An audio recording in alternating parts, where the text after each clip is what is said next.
Hello everybody, I am Soundwave Reviews.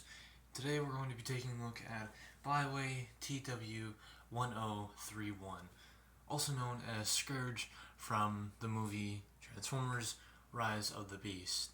And I finally have this guy in my hands, and I finally can complete my Terracon trio. Or if you include Scorponok and Freezer and everything else. But I'm glad that I actually finally had this figure. Let's get straight into it. So before we look at Scourge, let's take a look at the box they came in. So this is the front of the box, where you can see the reference of Scourge, the Byway TW1031, and there's a little barcode for those who want that. And if we take a look at the box, you can see all the pictures. There's the front picture of him, the back side where you can attach the other arm that doesn't have more articulation on it, the vehicle mode from front to side, all the extra accessories, and a good old little clip there of him holding his weapon. But that's basically the box. And here we have the figure. And he looks really, really good. I'm telling you this because I got him like a couple days ago. I got really excited. I found him for a good price, and he's just really, really good. Now, taking a look at him really up close, you can see that his mask is actually depicted out in a silver, and actually looks like the mask. He has like his little arm blade here. It's got some scuff marks and scratches on it.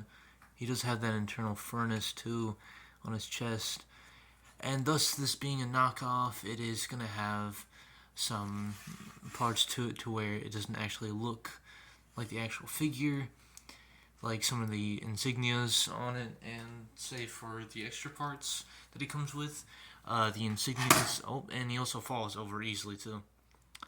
Some of the insignias on the shoulder pieces aren't really exactly looking like how they're supposed to, but you can kind of depict them out if you can. The only problem with mine is that he doesn't like to stay up exactly unless you balance him, and that reminds me a lot about Sideways here, because he did not like to stand.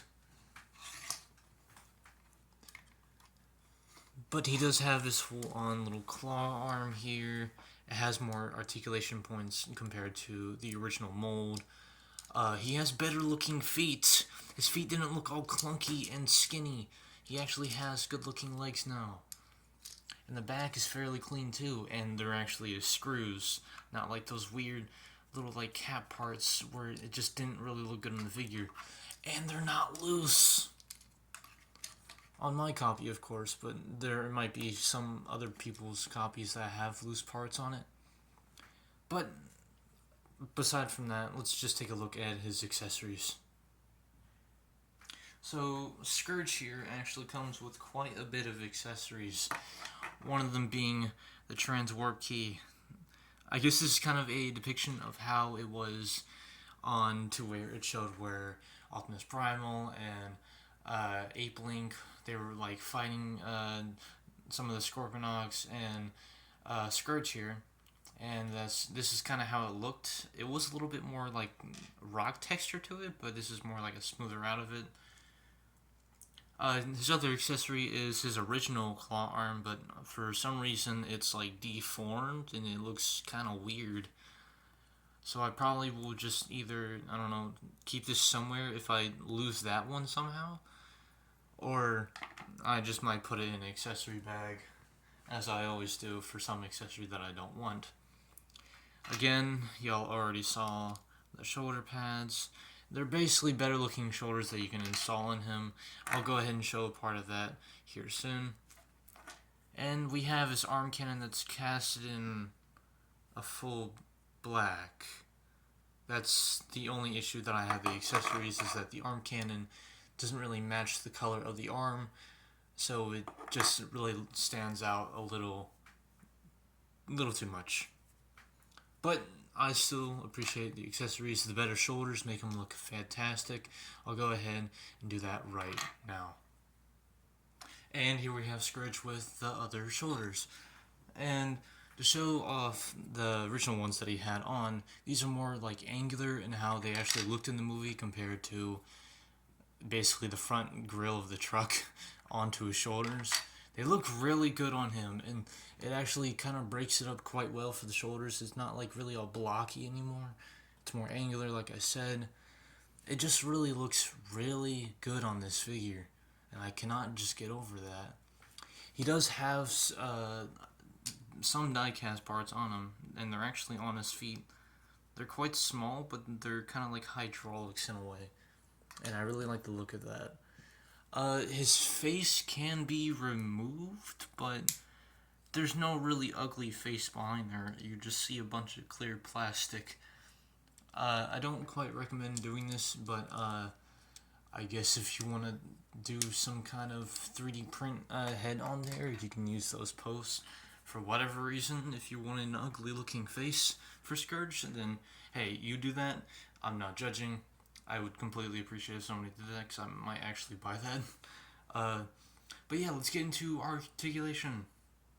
So, grabbing the figure, first we're going to start with the head. The head can look up about that far, and it can look about down that far. It does have a swivel on it, but the head is actually on a hinge and not a ball joint. I would have preferred if it was a ball joint, but it's still good nonetheless. The shoulders can do kind of that Optimus Prime, the Studio Series Rise of the Beast Optimus Prime kind of thing. But there is, it doesn't exactly bonk into his head. I still like that. The arms can actually kick out about that far, and if it likes to stay, they can go about that back far if you work around the backpack. He does have a bicep swivel. He does have a 90-degree elbow bend, and he can swivel his claw for his left arm. Now we come over to the other arm. It's the exact same thing for the shoulder and the bicep and the elbow bend.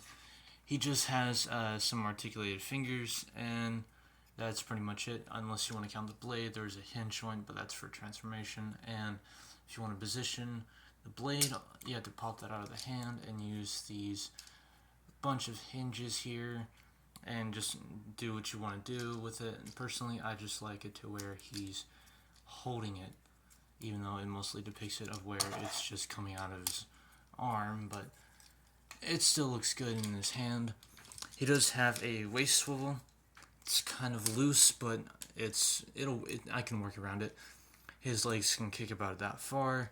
They can kick forward quite a bit if you angle them out a little bit, if you can. He does have a thigh swivel, ratchet knee bend, which sounds amazing. His toes can swivel out, but that just looks wonky. And he has a damn good ankle pivot, which looks really good. And that is his articulation. He is actually quite posable, more than you think, and he is a better version of the original mold. It's just a knockoff, but a damn good knockoff if I do say so myself. He does sometimes have trouble standing, but of course I can work around that. So let's jump right into size comparisons. So for size comparison, here we have Terracotta Nightbird. Here we have Battletrap. Here we have Siege Prime. Here we have G2 Universe Grimlock, and he can barely even fit on camera. Here he is with Blitzwing. And here he is with my knockoff, Transformers 1 Megatron. So Scourge actually does size pretty well, and he sizes up with his fellow Terracons. Now, let's get straight into his transformation, which is quite a bit. So first, we're going to start with his right arm, and we're going to open up his fingers and rotate out the blade. Use all those hinges, extend it all the way out, and then flip the little blade part in and close up his hand. Now we're going to make sure the claw is fully closed, so it looks like that. Take the legs, rotate them around by the thigh swivel, peg them into that little port right there, and there's a little hole in the thigh there, which will go in. You take his foot, you use the ankle swivel, or ankle pivot, if I can do words. You move out the die-cast hydraulics piece, you rotate out the foot, you collapse it all down using that ankle swivel, and then you use the hinge there, and there's a tab there which will go into a little hole that's in the foot there, and that will tab in nicely. And for this leg, there is a little peg that you want to get your nail on there, and you want to poke out that little tab right there. Next, you want to do the same for the other leg, besides doing out that little peg. As you can see here, if I can get this die-cast piece to fold out. Now, before you tab the legs together, you want to work on the upper section here first. Now, we come to the chest, we flip out these two die-cast pieces that are for the grill, or no, not the grill, but the front bumper, pretty much. You want to detach the chest there. Now, here's the thing. You want to get rid of these fake shoulders, and you want to replace them with the actual shoulders, so I'll be right back with that in just a second. So I am back, and now we have the actual shoulders that we need. So you want to grab the backpack, and you want to detach that, use all those hinges and fold it out, and take this front part, rotate it out, take that second part and fold that out.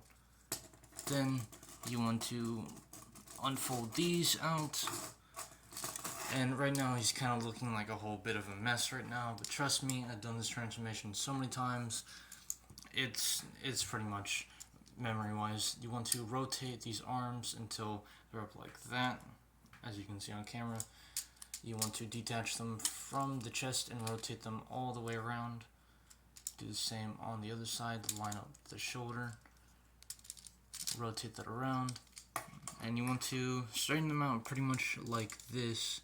Try to get them symmetrical as possible, and just make sure they are, well, like that.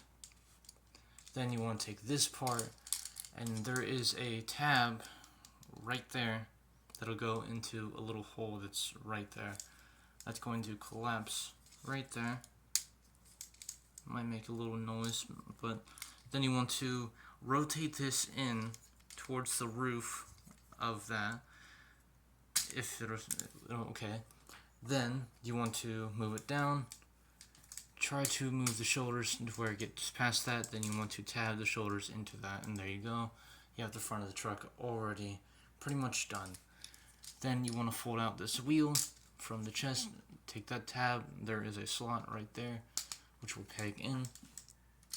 The same on the other side, except that this is attached to the chest. You want to use that hinge joint, and you want to fold it over like so. Same thing, take that tab. There's a slot that'll go right in. Then there are some tabs here, which are some pegs in there, which will tab right in just like that. And then for what I like to do is make sure the head's nice and straight out underneath. Now, you want to make sure the blade goes underneath the foot. This is how I prefer to do it. Make sure the blade is underneath the foot. Then you can peg the feet together if the sword doesn't push out the foot. Make sure you line up that peg, and there is a hole in the foot there. And you want to tab those together. Make sure the legs are straightened out when you're doing that as well. Next, you want to move out these. I'm pretty sure these are smokestacks. And then there is a tab there, and there is a slot right here, which will go in ever so nicely if you line it up. And by the way, there is a slot here, and there's a little cutout in the thigh, which will slot right in if you line everything up perfectly. There we go.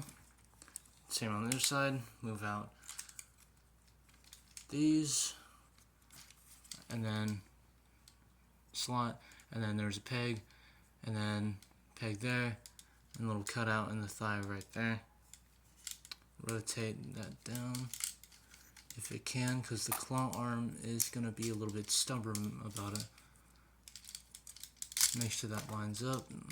Ah, come on. Come on. No, almost had it. There we go. And there we have Scourge in his vehicle mode. But there is one more thing. You can take out his little blaster here. And mine is a little bit frustrating to open. It is stupidly tight sometimes. But once you get it to pop open, rotate these out the opposite way. Rotate it down that middle section. Rotate these out where it's like that. And these pegs right here are going to go onto these. Like so. You take that, and you peg it in if the claw doesn't get in the way. Uh-oh. Come on. Don't be stubborn. There we go. The claw can get in the way a little bit, so I'm trying my best to be gentle with this thing, even if it may not look like that. Same thing here. Peg and slot, which will meet each other like that.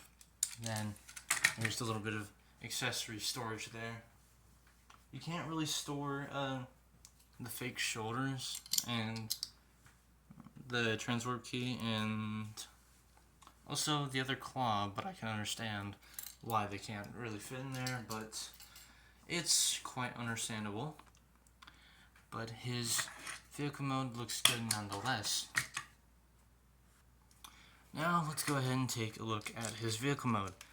As you can see, there is some rust detail that is revealed on the smokestacks and the side of the cab.